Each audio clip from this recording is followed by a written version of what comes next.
What's up, guys? I hope you're well. Today, we are checking out what sponsors are banned from Formula One. Let's get into it, shall we? Which controversial sponsors are banned in F1? If you were to take a look at an F1 car today, let's take the Ferrari for example, no reason, and strip away all of the sponsors on it. It looks pretty weird, doesn't it? That's why big companies pay huge amounts of money to feature front and center on an F1 car. The audience actually associate a big sponsor with the F1 team themselves, which is huge for brand awareness. When F1 first began, though, there wasn't a sponsor in sight. Cars raced in their national colours such as Ferrari's Italian red or Lotus's British racing green. The first year sponsorship was a thing was in 1968 when Lotus debuted their first commercial sponsorship, and ever since, F1 cars have just been very fast advertisements. Ahead of the new F1 season, and with teams like Red Bull signing a record-breaking cryptocurrency deal, it got us wondering, which sponsors are banned from F1 and which are surprisingly allowed? Smoking, banned. Sort of. What? If we asked you to name an iconic F1 livery, we reckon Ayrton Senna's famous red and white McLaren or Williams' blue, white and yellow livery in the 1990s might spring to mind. Both of them designed around tobacco sponsorships. Funnily enough, the Mercedes team we know today wouldn't have existed without it. In 1999, British American Tobacco launched BAR to promote its Lucky Strike cigarettes. It sold the team to Honda in 2006, which became title-winning Brawn in 2009, and lastly, Mercedes. In 2001, the FIA voted to ban tobacco advertising, and in 2003, the European Union passed a directive to do the same by 2005. Unfortunately, in 2003, the FIA watered this down to a recommendation that teams and brands stop using tobacco sponsorship. Most had already agreed to leave by that point, but this meant a full ban was never in place. A recommendation won't ever stop teams from bringing in millions more in revenue, so no wonder some teams decided to push it. Ferrari continued to run the Marlboro branding in races where it wasn't banned, and only removed them from their team name in 2011. As a result, brands found loopholes to stay in F1. Marlboro's owners, Philip Morris International, who were estimated to pay around $160 million per season to sponsor Ferrari, launched Mission Winnow.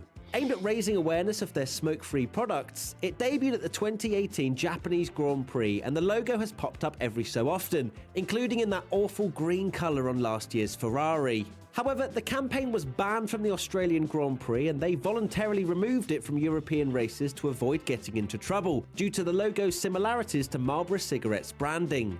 The name's been dropped for 2022 now that Philip Morris's sponsorship has reportedly ended. They're not the only cigarette company still in the sport though, as McLaren have partnered with British American Tobacco. In 2019, they launched their A Better Tomorrow campaign, promoting e-cigarettes and nicotine products. This was later removed, and the team now swapped between their Velo and Views brands according to local laws, which are still present on their 2022 cars. So I guess in a nutshell, F1 hasn't really banned tobacco sponsorship, despite what they claim. Alcohol, banned at some races. If you've ever wondered why some races have podium champagne and others have rosewater, here's why.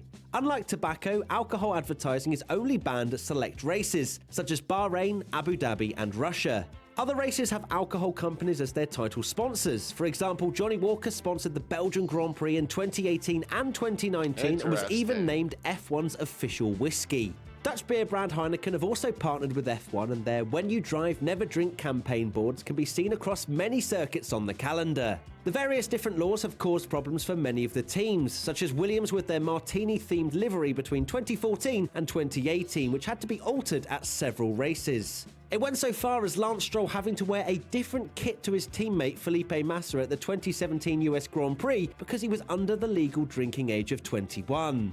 To attend the French Grand Prix, teams are forced to deal with the strange situation of removing their alcohol branding from their cars, motorhomes and clothing once they arrive at the circuit, only to then put them straight back on once they leave for the next venue.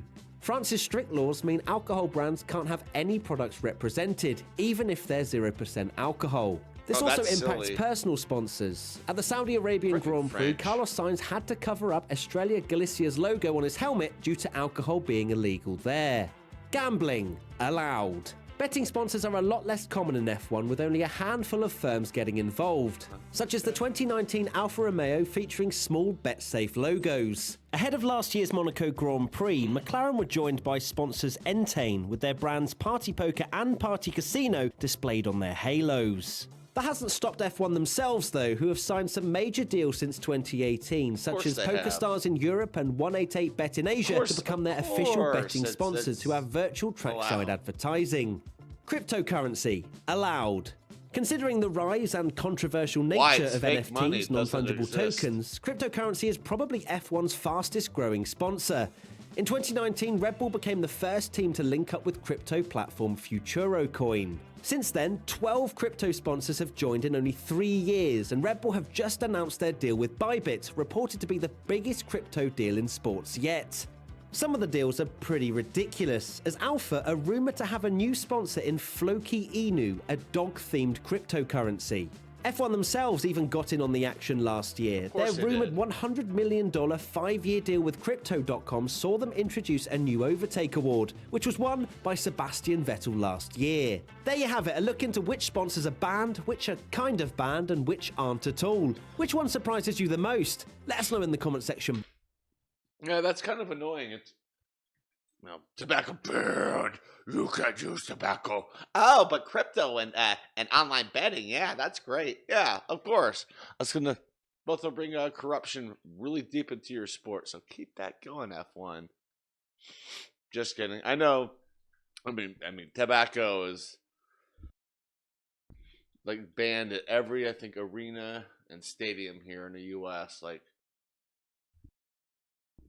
Excuse me, like they can't use tobacco sponsorships in like baseball stadiums, football stadiums, hockey, basketball arenas, or soccer stadiums, football, whatever. Yeah, you can't use those sponsors anywhere. But yeah, very interesting to see what's allowed and what's not allowed in F1. With that being said, I want to thank you all for watching. Stay safe and don't forget to wash your hands. Bye.